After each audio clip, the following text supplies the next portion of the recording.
উল্লিখিত পদ্ধতিতে সালাত আদায় করা আমাদের অনেকের পক্ষেই অসম্ভব।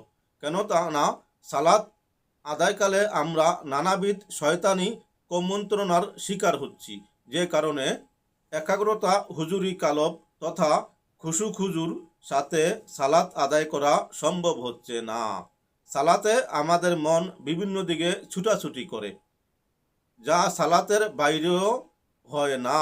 এর অন্যতম কারণ হচ্ছে শয়তান আমাদের কালবে অবস্থান করে ওয়াসওয়াসার মাধ্যমে নানা চিন্তা ও আজেবাজে কথা স্মরণ করিয়ে দেয় এবং রাকাতের সংখ্যা ভুলিয়ে দেয় এবং মনকে একাগ্রতা ও আল্লাহর খেয়াল থেকে ভিন্ন খাতে নিয়ে যায়।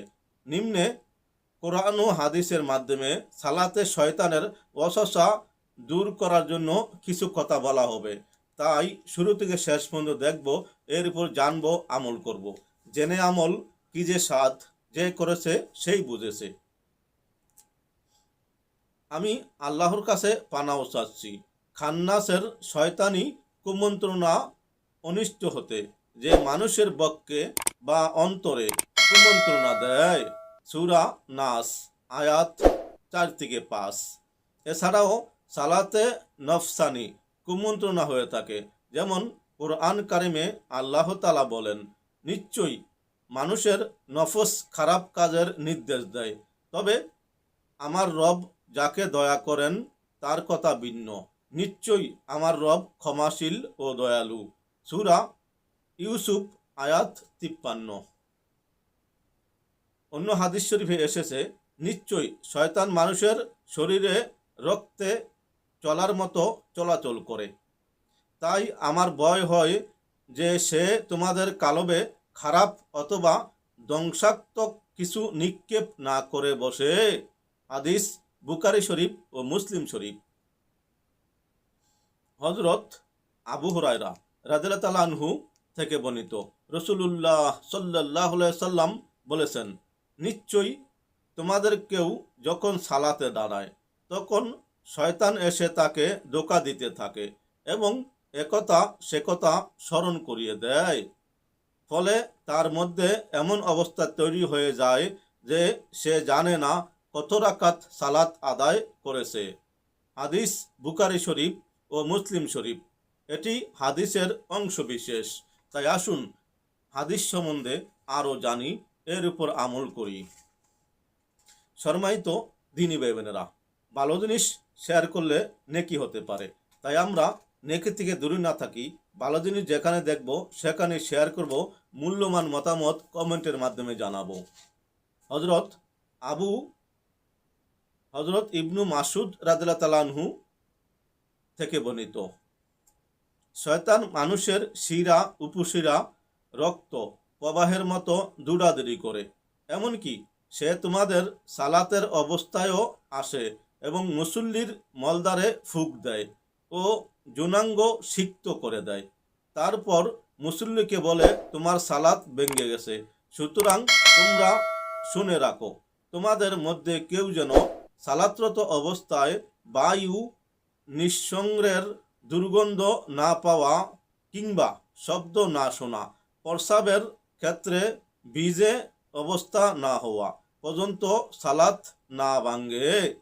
হাদিস মুসান্নাফে আব্দুর রাজ্জাক ইবনু আবিদ দুনিয়া। এই সম্পর্কে অন্য বর্ণনায় আছে, যুদ্ধের সময় তন্দ্রা আসে আল্লাহর তরফ থেকে সাহায্য ও করুণা হিসেবে, এবং সালাতে তন্দ্রা আসে শয়তানের পক্ষ থেকে সালাত নষ্ট করার জন্যে। হাদিস তাবরানী শরীফ।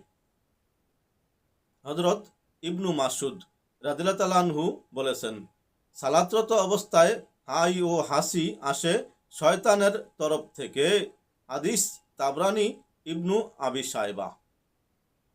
হযরত আদি ইবনু সাবিত তার পিতা থেকে, তিনি তার দাদা থেকে বর্ণনা করেন, তার দাদা মারফু সূত্রে বর্ণনা করেন, সালাতে হাসি, তন্দ্রা, হাই এবং মাসিক স্রাব, বমি ও নাসা, নাক দিয়ে রক্ত পড়া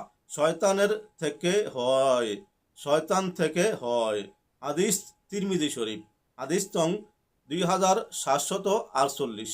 মিশকাত কানজুল উম্মাল হাকিম ইবনু খুজাইমা কাশফুল শিফা।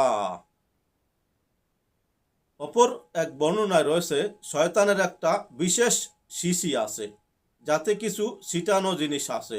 মানুষ যখন সালাতে দাঁড়ায়, শয়তান সে শিশিটা মুসল্লির নাকে শুকায়, ফলে মুসল্লি হাই তুলতে থাকে।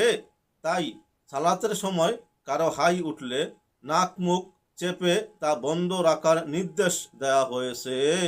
হাদিস মুসান্নাফে আব্দুর রাজ্জাক। তাই আসুন, নামাজে যখন আমাদের হাই আসবে আমরা মুখ না খুলি, মুখ বন্ধ রাখি, ইনশাআল্লাহ এর থেকে বাঁচতে পারবো। শয়তানের ধোঁকা বড়ই শুষ্ক।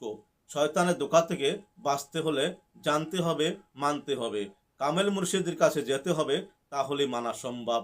আমি অনেক সময় আপনাদেরকে দাওয়াত দিয়ে থাকি তরিকায় মাদিনার জামাত। এখানে আসুন, আপনার আমল আপনি ঠিক করার উত্তম মাধ্যম হচ্ছে তরিকায় মাদিনার জামাত। আমাদের এখানে প্রতি শুক্রবার আসরের পর থেকে মধ্যরাত পর্যন্ত মাহফিল হয়ে থাকে। আসুন, নিজেকে নিজে ভালো করুন। এরকম ভিডিও পেতে অবশ্যই সাবস্ক্রাইব, শেয়ার ও লাইক করে পাশে থাকবেন। তো আসসালামু আলাইকুম ওয়া রাহমাতুল্লাহি ওয়া বারাকাতুহু।